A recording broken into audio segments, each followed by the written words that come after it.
Yeah, so you're a single parent, right? I bet you don't have much money. Just wait your turn, all right. Back up, back up. When I went to the bank with my son, Tyler, to withdraw some money, the bank employee, noticing I was a single parent, looked down on us. And then, to make matters worse, we were made to wait for hours. Just when I was about to lose my temper, Tyler whispered, If we withdraw the $8 billion we have deposited, we could shut this place down, right? That brought a sly smile to both our faces. My name is Sherry. I live with my husband, Rick, and our son Tyler, who just started kindergarten. I met Rick during our college days. Back then, I was busy studying for law school. Rick, who was studying at the medical school of T University, was also busy with his clinical rotations. We both joined the singles party just for a break from studying, but little did we know that this casual encounter would define our lives. We hit it off and exchanged numbers that day, and by the next week, we were studying together in the library. My university was a national one, so the tuition was affordable, but I needed to save up for law school as I was aiming to take the bar exam. Rick, busy with medical school, couldn't do much part-time work either, so his wallet wasn't exactly full. Our dates were mostly studying together at the library or at each other's homes and occasionally grabbing lunch, but I cherished every day spent with Rick. 4 years passed, and in my final year of law school, I passed the bar exam. Rick also successfully passed his medical licensing exam. And once our training periods were over, we got married. For a while, we were both busy working as a rookie lawyer and a doctor. Our jobs were so demanding that we couldn't even keep our house in order. It was always a mess. I wanted to cook nutritious meals for Rick, but with just my job alone, I couldn't manage. There were many times when our trash bags were filled with frozen food packages and empty lunch boxes. No matter how much I neglected housework, Rick never complained, but he was also too busy to help. I rarely stayed up all night, but Rick, being a doctor, often had to work nights. It felt like we had been running together ever since our intense study days. A decade into our marriage, we were blessed with a child.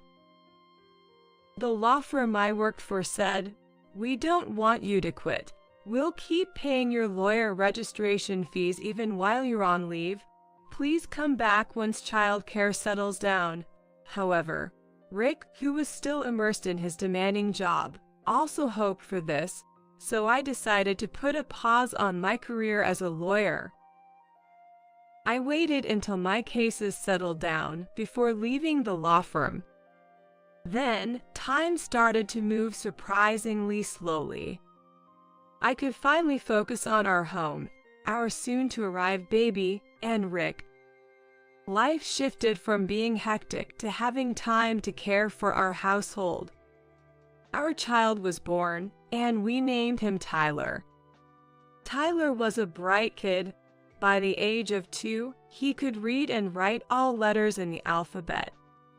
By the time he started kindergarten, he could read an analog clock and would start reading the news on the computer with Rick. On our way to and from kindergarten, he would explain the news to me. I was astonished by his rapid growth, but Rick just smiled and said, "I think it's normal." According to Rick's mom, Rick was the same as a child. But perhaps the peak of my life was those peaceful years spent as a stay-at-home mom, raising young Tyler by Rick's side. When Tyler was 5, in winter, our family went skiing. It was a beautiful sunny morning, perfect for skiing, but in the evening, just as we were about to head home, the weather turned bad. As we were hurrying back, Rick said, "I see something like a hat in the snow off the course. Someone might have fallen. I'll go check." I had a bad feeling, but knowing Rick, who worked in emergency medicine and always put saving lives first, he couldn't just ignore it if someone was in trouble. So I didn't stop him. If only I had insisted he stay. But it's too late for regrets now. As Rick approached the snow pile, a fierce blizzard hit, blocking our view. I was doing my best to protect young Tyler in my arms.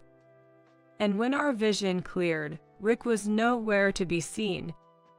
The rescue team arrived quickly, but Rick, who had lost his breath and body warmth to the snow, had already passed away. I couldn't even cry. Under the fearfully blue winter sky that had cleared again, I stood frozen, holding Tyler. Rick, who had just been laughing and skiing with us, was no longer there. All the memories from when we met until now raced through my mind like a flickering slideshow. Rick was earnest, intelligent, and always straightforward. In front of my stunned self, Tyler did not cry. Dad tried to help the person who lost their hat, right? In front of the lost hat, 5-year-old Tyler understood everything. Yes, he did try to help. Lost for words, I was tightly hugged by Tyler. Mom, I will help you. I will protect you. From then on, a huge void opened in my heart.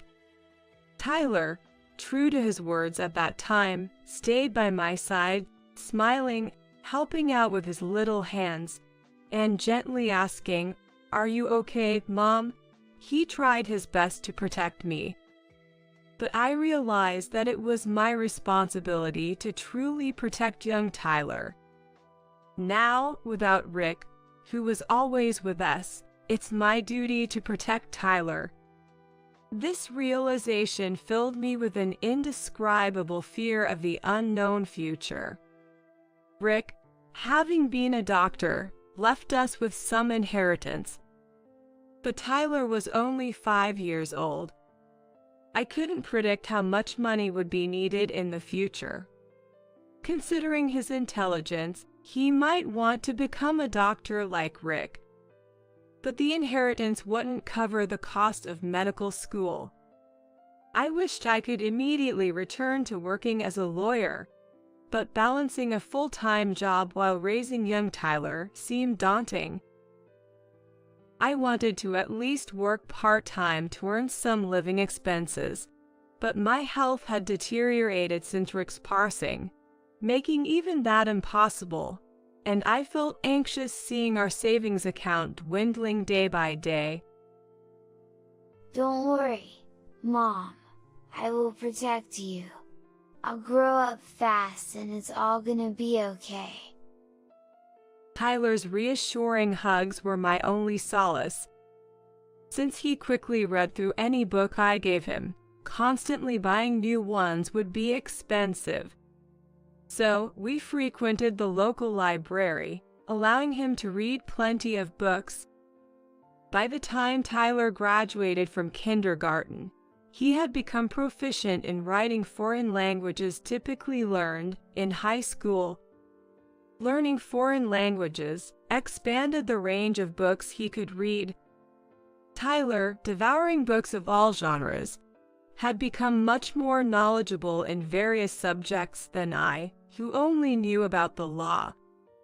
Amid a life at rock bottom, having lost my loving husband and with no one to rely on, Tyler's growth was the only ray of light. Years passed, and Tyler turned 9.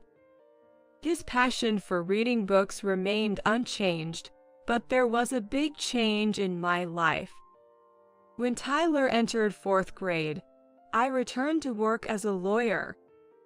I had always loved my job as a lawyer and had a decade of experience from my 20s, working tirelessly. A month after returning, I got back into the swing of things and was able to handle my work. By this time, my health, which had often faltered since losing Rick, had finally stabilized, and the nightmares that woke me up in the middle of the night had lessened. Still, balancing my job as a lawyer with household chores was challenging.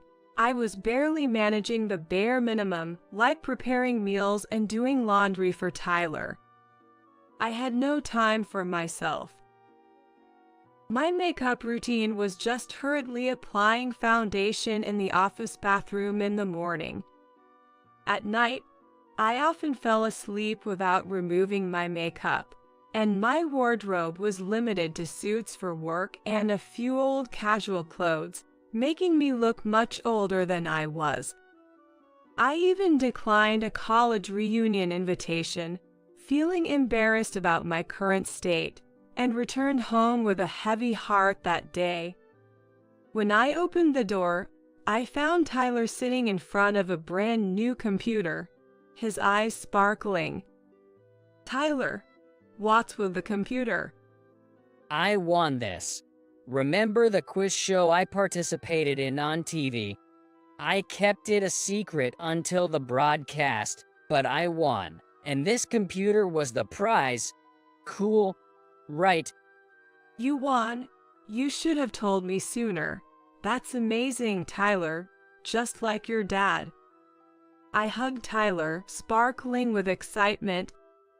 This computer marked the beginning of a new phase in Tyler's life. A year had passed since he received the computer as a prize from the quiz competition. Since that day, Tyler spent almost all his time at home on the computer. At first, I helped him with the operations, but that was only for a day or two. Then, he started buying specialized books from bookstores, rapidly absorbing knowledge. He was always quick at reading, and now that I was working, I could afford to buy him many books. Tyler's study desk quickly became filled with books on programming languages. I had only focused on law, so I knew nothing about computer development languages like Java or C++. Seeing Tyler so immersed and shining in this field made him seem almost otherworldly to me, as if he wasn't my own child. "Rick, Tyler seems to have inherited your knack for the sciences." I caught myself talking to the night sky.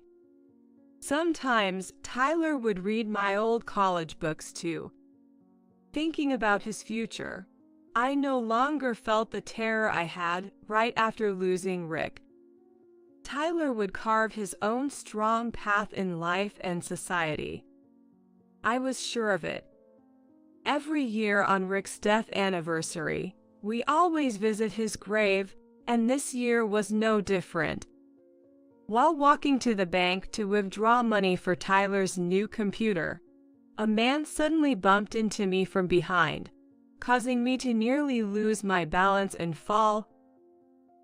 The man who bumped into me was wearing an unusually glossy long coat and had a tacky oversized watch that he was flaunting. He then callously threw a comment over his shoulder. "Move it, you're in the way." What the? I almost blurted out a complaint, but I held back, remembering that today was Rick's death anniversary, and I wanted to avoid any trouble or foul language. Mom, are you okay? Tyler asked, coming over. I hugged him tightly. "Thank you, I'm fine. How about you, Tyler? That must have startled you." Yay, maybe that man was in a hurry, but I can forgive him for bumping into Mom. "Oh, you're so kind, Tyler. But don't worry, I'm okay." Welcome. How may I assist you today? When we arrived at the bank, we were greeted with such a warm smile that it blew away the unpleasant feelings from earlier. The receptionist, Cindy, as her nameplate read, listened to our needs, quickly prepared some paperwork, and handed us a number. We're a bit busy today, so there might be a short wait. Please have a seat on the sofa over there. We sat down on the sofa provided. Wait, Mom, isn't that person? Tyler exclaimed in surprise when someone was called out from the counter. Oh yay! I couldn't help but exclaim. At the counter, the man who had bumped into me earlier was sitting there. Give me those papers. The bank clerk at the counter received our documents with an attitude that seemed like he didn't even consider us as customers. I'll proceed with the procedures. Just wait at your seat. After scribbling on the documents, he handed them back as if shooing us away. What? I really wanted to complain, but I held it back. It's Dad's death anniversary today. We shouldn't argue, I said with a smile to Tyler. What? So you are a single parent and a son, right? People like you guys should wait their turn. I was shocked to hear such unbelievable words coming from behind. It was indeed the voice of the bank clerk from earlier. Tyler was also standing there with his mouth gaping. Tyler, don't worry about it. Let's read a book.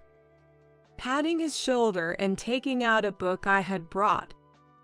Tyler looked visibly upset, but he nodded and started reading his book. However, no matter how long we waited, our number wasn't called. At first, I thought it was because it was busy, but as I looked around, other customers who seemed to have arrived after us were being called and served. I thought it might be a misunderstanding, but it wasn't. An elderly man who had arrived just after us and sat on the sofa next to us finished his procedures and left. Then, a man who was businessman-looking, seemed to have come after we started reading our books, also completed his procedures and left. Mom, let's be good today. If it's Dad, he would have waited quietly. Stopped me as I was about to stand up to complain. You're right, I replied with a wry smile, opening my book again. It's ironic that I, the mother, am being reminded by her son, Tyler. And so, we waited for nearly 3 hours. Even Tyler, usually so patient, started to get irritated as our number still hadn't been called. Tyler, I'll go ask. Don't worry, I'll be polite. I won't do anything Dad would dislike. Tyler thought for a moment and then nodded. Excuse me, we're number 57.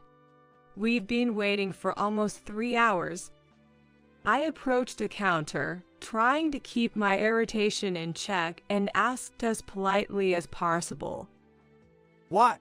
3 hours? So what? It's busy? People like you, poor folks, are always last? The poor folks. Yeah, you're a single parent, right? You probably don't have much money anyway, so just wait and go back to your seat. What? You're changing the order of service based on that. I was about to retort, forgetting the promise I made to Tyler, when suddenly I felt a tap on my back. Turning around, there was Tyler, grinning broadly. Mom, what happens to this bank if we withdraw all the $8 billion we have deposited here? What are you talking about? 8 billion? Dream on, kid. I couldn't bear it anymore when they started mocking Tyler too, just as I was about to speak out. Suddenly, The branch manager burst out of the back room with great urgency. It seemed like Cindy had relayed the message, as I could see her emerging from behind the branch manager. Jimmy, what are you saying? Branch manager. Jimmy, the bank clerk, looked startled.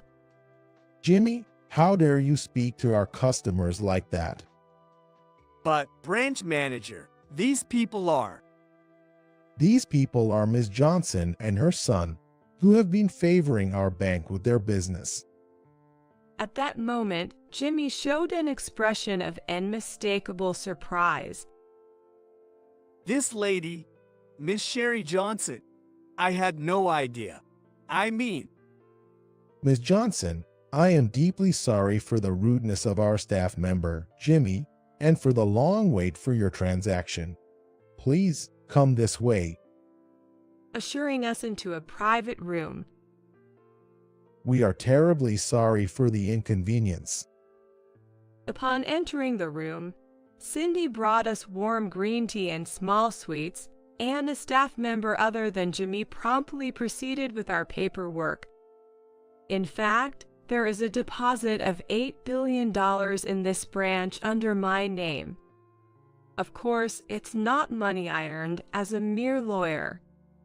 Tyler, utterly fascinated by computers and app development, struck gold with a game which he and his friends created. I had established a company under my name, where the money was deposited. Tyler's teammates, mostly graduate students and freelance engineers, played a role in the development. But it was Tyler, still in elementary school, who handled the main part of the development. App development doesn't end with the release. It requires maintenance and frequent updates, which Tyler primarily handles. Whenever simple legal knowledge was needed during development, he would read my law books to address it. Tyler, even as a child, has completely relieved me of financial worries and even gifted me with dreams. He mostly managed the deposits by himself. However, since bank transactions are mostly done online, we seldom visit the bank in person. Moreover, I usually stop by the bank in the middle of work, dressed in formal suits. Also today, we wore casual attire, so that's why Jimmy didn't recognize me. Perhaps he is new to this branch or simply not used to seeing unfamiliar faces. Regardless, it's outrageous and highly disrespectful to treat customers differently based on their appearance. We requested the branch manager to retrain Jimmy for the sake of other customers, and then left the bank. At the cemetery, I talked to Rick's grave about today's events with Tyler. Unlike me, who tends to complain, Tyler always remains calm and subtly supports me.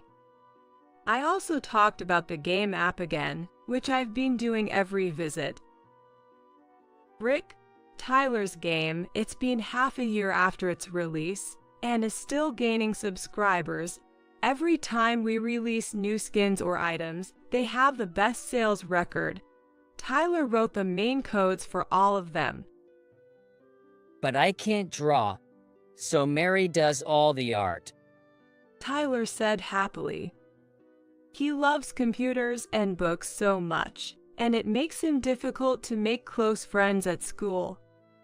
So working with his older teammates, helping each other to create something, must be especially enjoyable for him. He told me, I can't discuss coding with my school friends, but with my development team, I can talk about even the most complex topics. He's even studying a new language now. As I reported with a smile, Tyler happily waved his hand and said, Dad, I'll definitely protect Mom. It was really hard when you left us, but it made me want to work harder to protect Mom. That's why I thought of making an app. and got motivated to write better code and study more. I feel like I am who I am today because of you, Dad.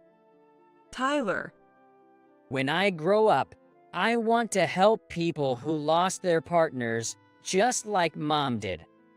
Tyler declared in front of Rick's grave. He studied hard in middle and high school, keep maintaining top grades, and went on to the School of Pharmacy at the same university as Rick. He passed the bar exam and the medical licensing exam while still in university. Tyler passed the national medical exam at the same time as his graduation. His achievement of passing both the bar and medical exams garnered media attention, sparking speculation about whether he would pursue a career in medicine or law. However, it seemed he had always planned to continue with the company he started. The company, which he founded in elementary school through the development of a game app, had been mostly inactive after middle school, but he decided to restart it in earnest after graduating from university. He then made a conscious effort to employ single parents at his company. I also left the law firm where I worked and joined Tyler's company as the legal affairs manager. I was thrilled to use the knowledge and experience I gained over the years as a lawyer in my son's company.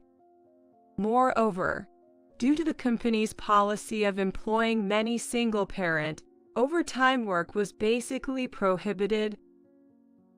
This allowed me to return home on time every day and slowly take care of household chores.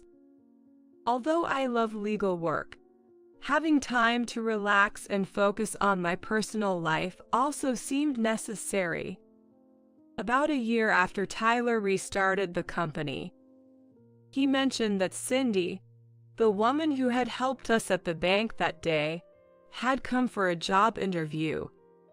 It had been over a decade, but the moment they met, both instantly recognized each other with a "It's you" from that time.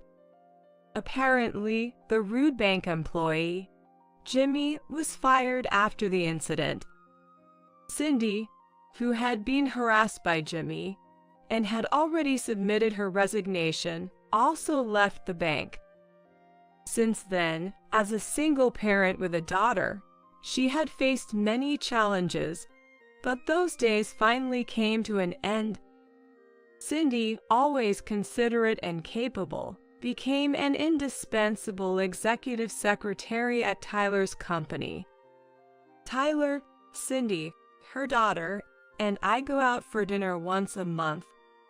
When the alcohol starts to hit, Tyler often says, "Truth is indeed stranger than fiction and the most exciting." It seems that Tyler, who never had any romantic rumors, had even invited Cindy's daughter to dinner. She also seemed surprisingly interested in him. Life is truly unpredictable. Today, as I headed home in the sunset after work, I spoke to Rick in my heart. "Rick, please continue to watch over Tyler and me." Then, it felt like the first star twinkled in response.